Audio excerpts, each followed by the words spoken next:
Ronnetta Martin Henderson was last seen by her loved ones August 1st. Her family tells me when she didn't have her everyday medication and she didn't show up to look for an apartment with her mother, they knew something was wrong.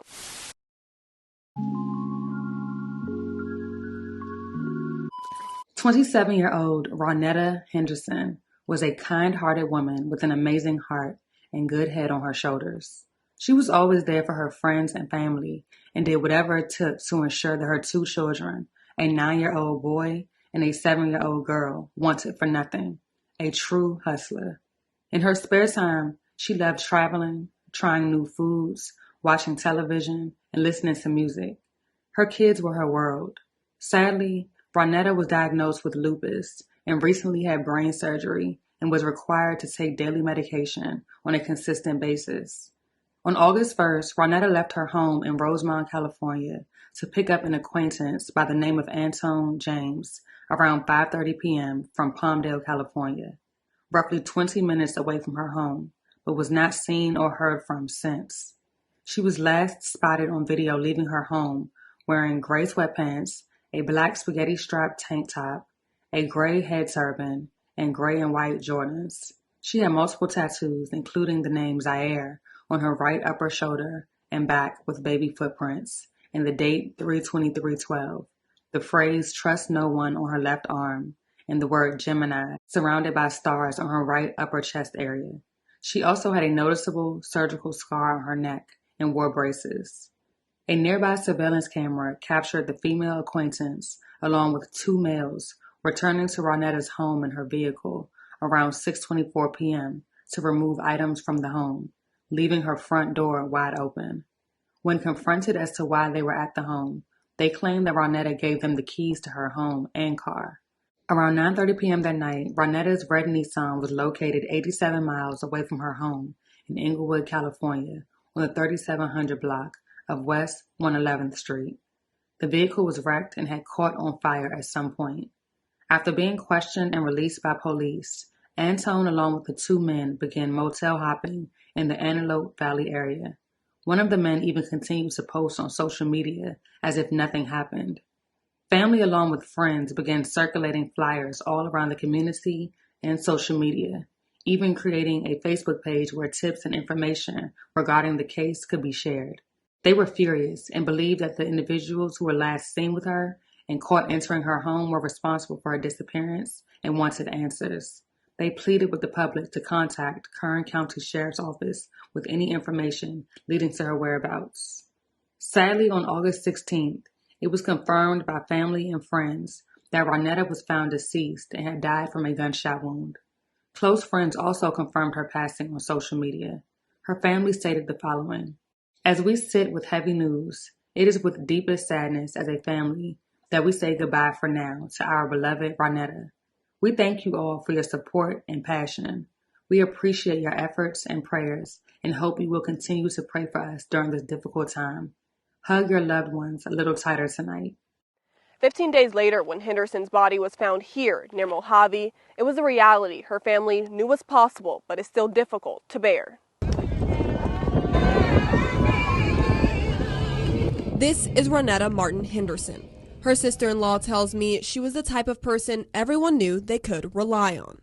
She is a sister, a mother, all the things that you describe, a friend. The support from her friends has been incredible, and that just goes to show the type of person that she was. She was really caring, and she showed up for people. Henderson had 2 kids that meant the world to her. She has, 2 young children. They're both in elementary school that she was responsible for, and that love her dearly. They are obsessed with their mom. And one thing about Ronnetta, listen, the girl was small, but she ate. Okay, she could eat. She was a tiny thing, but she could eat. Now Henderson is not only leaving behind her children, but also her family and friends. Deputies recovered her body August 15th around 8:30 a.m. on Sierra Highway near Bacchus Road between Mojave and Rosemont. Her sister-in-law Alyssa says when they learned how she was found, it left more questions than answers. Was a small piece of closure that, okay, she's not out there scared somewhere, wondering if somebody was looking for her. But also how does the family move forward from here? You know, there's so many moving pieces, and who would want to do something like this to her? Initially, there was no arrest for her murder, and family and friends, both shocked, hurt, and confused, demanded justice. They couldn't understand how this could happen to their friend, the person who will always go out of her way to help people.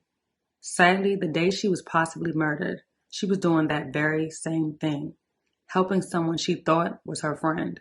A Facebook post made by her close friend confirmed the August 29th arrest of two persons of interest, Antone Unique James and Jaquan Eugene Davenport, the two individuals from the surveillance video. They were both charged with first-degree murder, accessory, and conspiracy to commit a crime. Justice was finally served. Nearly a week after finding her body, KCSO detectives arrested 3 suspects in Henderson's death. What has this week been like now that those people are in custody? It's a bittersweet moment, right? Obviously, like, we would prefer that she were here. You know, so there's been a lot of confusion, a lot of questions as to if these are the people that did this to her, why? And while it's been a difficult time for the family, they have peace knowing how much of a difference Henderson made in people's lives. We created our own social media accounts, help find Ronnetta on both Facebook and Instagram. And once those pages kind of went live is when we were able to see, oh my gosh, you know, there's so many people whose lives she touched, all the way from a young girl. The family tells me Ronnetta Martin Henderson's name will live on. Her sister-in-law adding it's important to advocate for your loved ones no matter what. If you know that something is not right with one of your family members, continue to fight for that, because if we had not continued to fight for that, this may have just been another cold case or a case that, you know, set on somebody's desk.